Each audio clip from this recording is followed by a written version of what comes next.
I will move very quickly because I don't want to detain you, but I'll just give you a glimpse of some of the charts.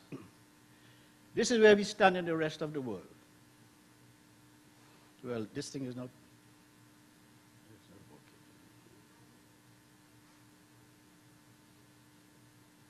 Oh, on the top,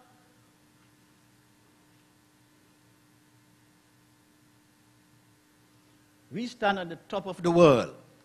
It's a nice place to stand if it is something good.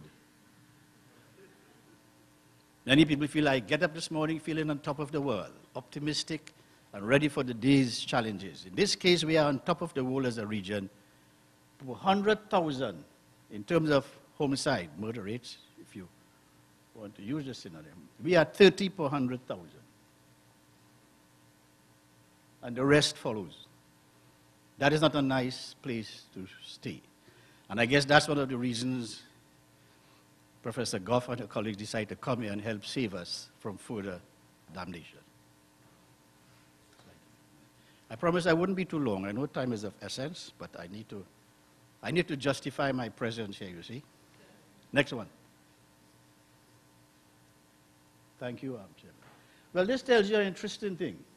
We got independence in 1962, and from that year on, total serious crimes is the black one. It started to rise. Total serious crimes. Of course, murder went this way. But total serious crimes went this way. But you notice minor crimes came down. Minor offenses in terms of the pink jump remain so.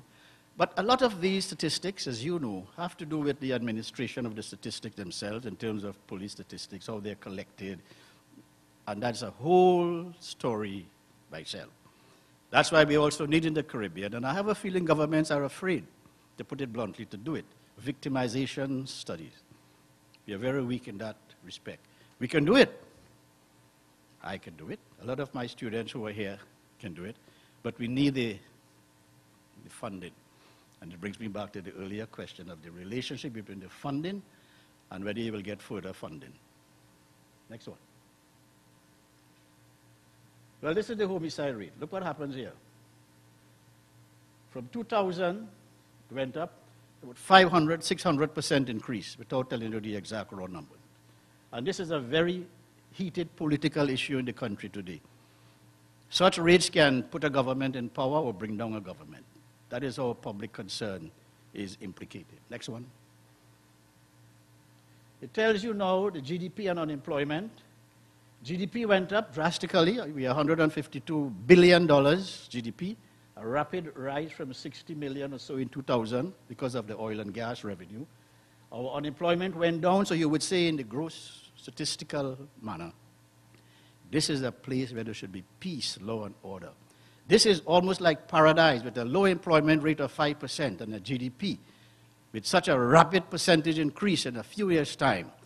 There might be no better place in the world to live than in Trinidad and Tobago, except to say we have one of the highest murder rates now in the world. How does a criminologist explain that? And that is one of the challenges that we are taking up. So it's much more than the macro indicators. Next one. Deportees. CARICOM governments together have been very ineffective in persuading the United States and other countries who send deportees back home. Because when deportees come back, you know the story, they come back with shortage of resources, very few family contacts, and they are put on the streets, and the temptations for crime in order to survive and join in gangs become very real to them. And that, I believe, is very cryptically one of the explanations that contribute, if it doesn't add much, it contributes to the lawlessness we have in the Caribbean. So we have a very serious policy issue to work out with the United States, and I believe the CARICOM governments are going to represent themselves in a few months' time once again. It has not been a very sympathetic air up north, but I believe because of the implications. Because what I understand now is that as soon as the person is convicted in the United States, for example, without serving the sentence and then be deported, as soon as the person is convicted, that person is deported without even serving the sentence. So it produces a judicial implication. Next one. GDP and narcotics. The GDP went up, narcotics quite stable.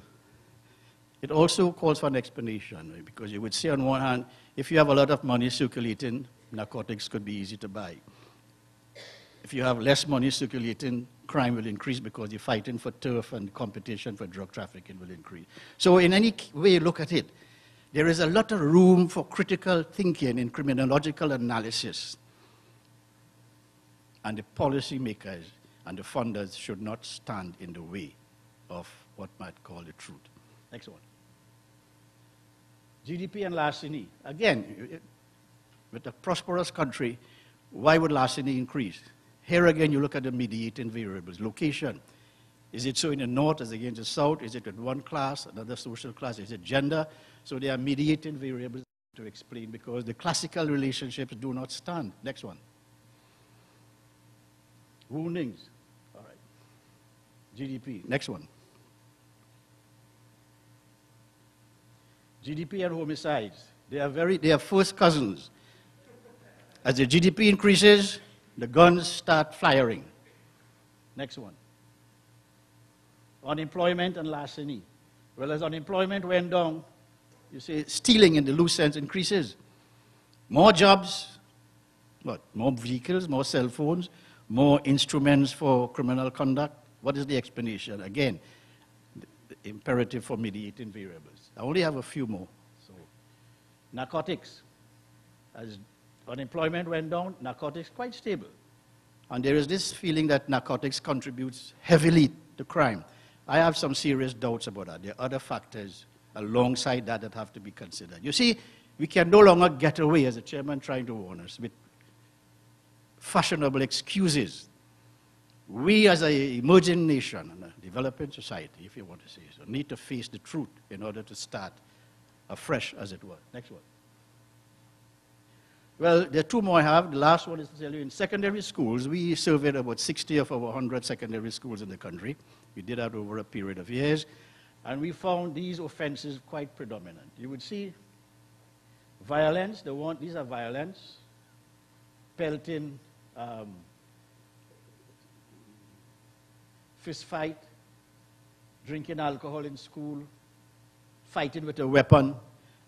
I won't detain you and explain it, but let me tell you just this briefly. Things are not going to get better if we do not take a radical approach to these problems. The nice sounding statements and the feel-good policies will no longer work.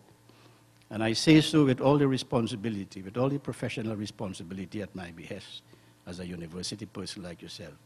The policymakers have to wake up. They have to make a fresh determination to work alongside university scholars in good faith and mutual respect and serve the society who pays their salaries.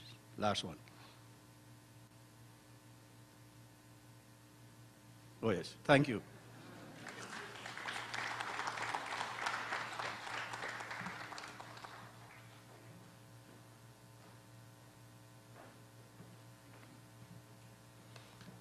Thank you, Professor. And I think that this is where we'll certainly benefit from the range of differing focus areas that we would be exploring during this panel. Professor Deosaran really brought it home in terms of looking, for instance, at a national scenario and the attendant challenges that are posed, and obviously how that feeds into the whole panoply of regional concerns in that regard. And this is where I think, as our discussion ensues, it really would be good to have our discourse informed by members of the audience.